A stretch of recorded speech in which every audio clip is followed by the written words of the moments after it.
दुनिया की नजर में जो कम योग्यता के लोग हैं उन्होंने बड़ी जबरदस्त जबरदस्त जगह बनाई है। यह बात लोगों को बड़ी परेशान करती है, बहुत हैरान करती है। इस विश्व में कोई भी व्यक्ति कुछ भी कर सकता है सर, बशर्ते इससे पूछो शराब पीते हो? नहीं नहीं भैया। 40,000 की बोतल आती है? नहीं भैया, कभी कभी पी लेते हैं, होली होली में जैसे कहीं ऐसे कोई बात हो भैया तो एक आध पैक तो पी लेते हैं भैया। 99.2%, 10+2 90%। और ये आदमी जीत रहा है। 3 क्लास है दुनिया में, capitalist class, middle class, working class. Capitalist class Ambani, clear concept.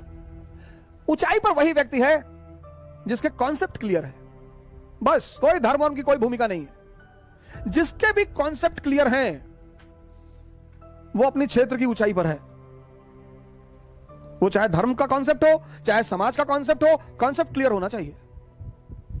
Middle class, इसके मिक्स्ड कॉन्सेप्ट है, मिक्स्ड। इससे पूछो शराब पीते हो? नहीं नहीं भैया। नहीं नहीं, ऐसा ही पूछ रहे थे। वो अमेरिका से हमारा एक दोस्त आया था तो एक लाया था रॉयल एब्सोल्यूट, 40,000 की बोतल आती है? नहीं भैया, कभी कभी पी लेते हैं, होली होली में जैसे कहीं ऐसे कोई बात हो भैया तो एक आध पैक तो पी लेते हैं भैया, एक आध। नॉनवेज खाते हो? नहीं भैया, अंडा खा लेते हैं कभी कभी, और नॉनवेज तो नहीं खाते भैया। वो जो नॉनवेज का वो होता है, जूस होता है भैया, उसको खा सकते हैं भैया, गोश्त नहीं खाएंगे। ये है middle class. Working class, people without concept. ये जो मजदूर कौन है जिनके पास जीवन में कोई कॉन्सेप्ट ही नहीं है? मजदूर हैं, 11 बच्चे हैं, 11। पूछो 11 बच्चे तुमको? 11 बच्चे कैसे हो गए? भैया ये भगवान के बच्चे हैं। अच्छा, तुम्हारा नाम भगवान है? नहीं नहीं भैया। अच्छा, पड़ोसी का नाम भगवान होगा? अरे भैया कैसी बातें कर रहे हैं? अबे तो कौन भगवान? अरे भैया भगवान ये ऊपर, वो नीचे आया।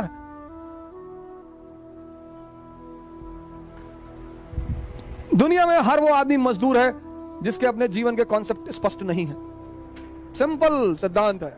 दुनिया में हर वो आदमी महान है जिसके अपने जीवन के कॉन्सेप्ट क्लियर है। ये करना है मतलब करना है। क्योंकि आप बाहर निकलोगे, जितने लोगों से बात करोगे उतना कंफ्यूज होते चले आओगे। हम पढ़ा सकते हैं तो इस दुनिया में कोई आदमी कुछ भी कर सकता है।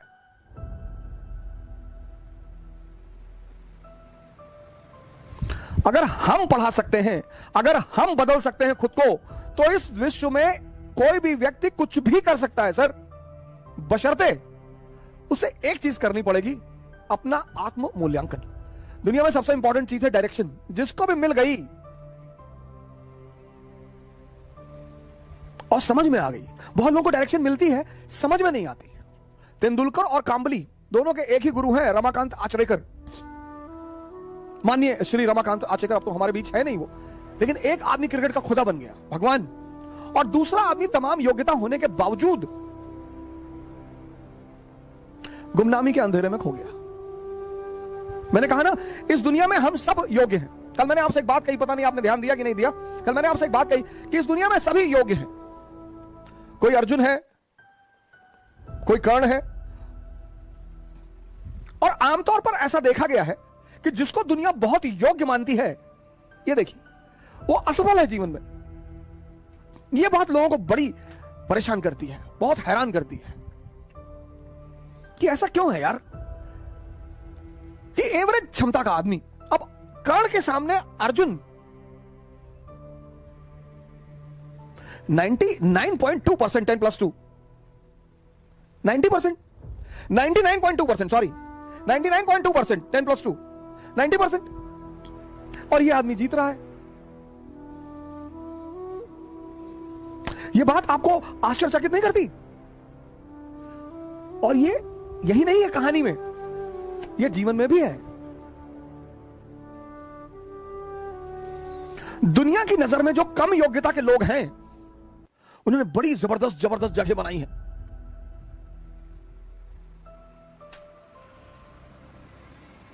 दुनिया में जो कम योग्यता के लोग हैं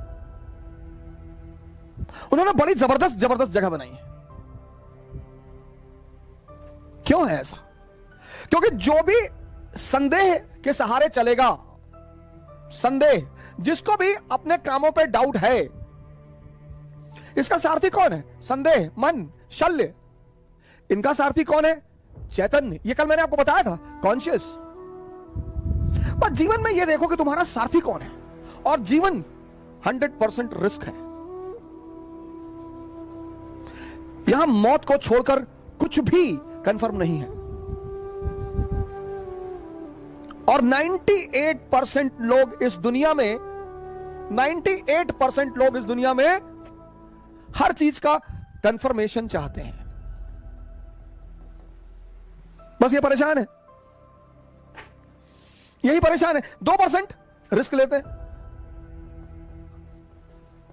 और जब ये 2% उपलब्धि की ऊंचाइयों तक पहुंच जाते हैं तो ये 98-90% अपने आप को सांत्वना देता है कि अरे भैया भाग्य, भाग्य भैया, भाग्य, भाग्य के बलि है भैया, भाग्य, भाग्य नहीं है।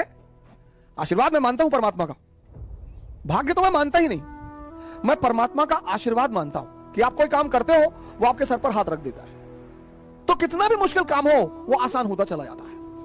और आपको एक ऐसे कई सारे लड़के मैंने अपने टीचिंग के दौरान देखे जो आए और आते उन्होंने कहा कि सर हमें आईएएस नहीं बनना, पापा जबरदस्ती भेज दिया, हम पढ़ने आए। हम नाम नहीं लेंगे, एक यूपी कैडर के आईएएस है, मैं उनका नाम नहीं लूंगा, हमारे मित्र हैं, उन्होंने हमसे यही कहा था कि सर पापा जबरदस्ती भेज दिया, हम हाईकोर्ट में प्रैक्टिस करना चाहते थे और जब हमारा पढ़ने वढ़ने मन नहीं लगता है। हमने कहा बहुत जबरदस्त यार, बहुत बढ़िया, शाबाश, वेरी गुड।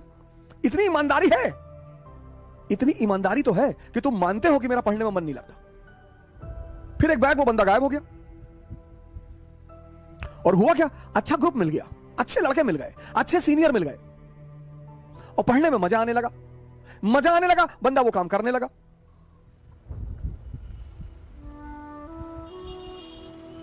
तीन 381वीं रैंक है आईएएस में, पहले अटेम्प्ट में 381, दूसरे अटेम्प्ट में 104, मतलब पहला अटेम्प्ट में, ये नहीं कि पहला एक अटेम्प्ट में हुआ ही नहीं, दूसरे अटेम्प्ट में 381, 104। यह है परमात्मा का आशीर्वाद। मेहनत उसने किया है, लेकिन माहौल किसने दिया, संगत किसने दी। मैं कर्म के सिद्धांत पर प्रभु के आशीर्वाद को मानता हूं। भाग्य जैसी कोई चीज होती ही नहीं, भाग्य सिर्फ एक बहाना है ये 98% लोगों को अपने आप को डिफेंड करने का, ऐसा मैं मानता हूं। हो सकता है मैं गलत हूं,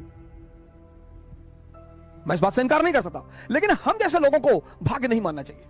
मिडिल क्लास के लोगों को कभी भाग्य नहीं मानना चाहिए, कभी नहीं, मानना ही नहीं चाहिए। अगर होता भी है तो भी नहीं मानना चाहिए, क्योंकि हमारे पास खोने को कुछ है ही नहीं। हमारे पास क्या था, हमारे पिताजी डाकखाने के बाबू थे, हम 2 कमरे के मकान में रहते थे, हमारे पास खोने को ही क्या था, लेकिन हमारे पास पाने को पूरी दुनिया थी।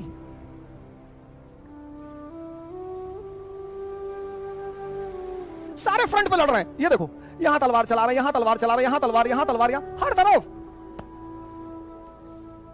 जिंदगी में एक फ्रंट चुनो, उसी पे लड़ो, बाकी सब बंद कर दो। राजा बनने की बस एक ही रास्ता है, समझदारी, और समझदारी के विकसित होने का कौन सा रास्ता है, पढ़ाई। पढ़ाई से कोई राजा नहीं बनता। फिर से रिपीट कर रहा हूं, राजा बनने का बस एक ही सिद्धांत है, समझदारी, और समझदारी विकसित करने का एक ही अच्छा तरीका है, पढ़ाई। कहानी के साथ साथ मैसेज भी मिल रहा है कि हर फ्रंट पर मत लड़ो, नहीं तो तुम्हारी सारी ऊर्जा चूस ली जाएगी, निकाल ली जाएगी, खत्म हो जाओगे।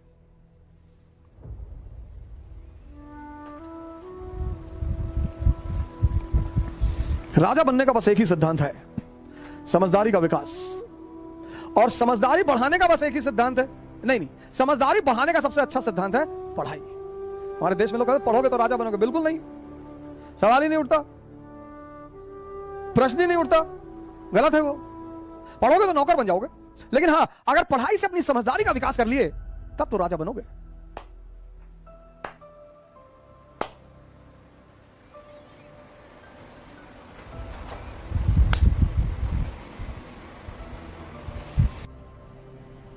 जय हिंद।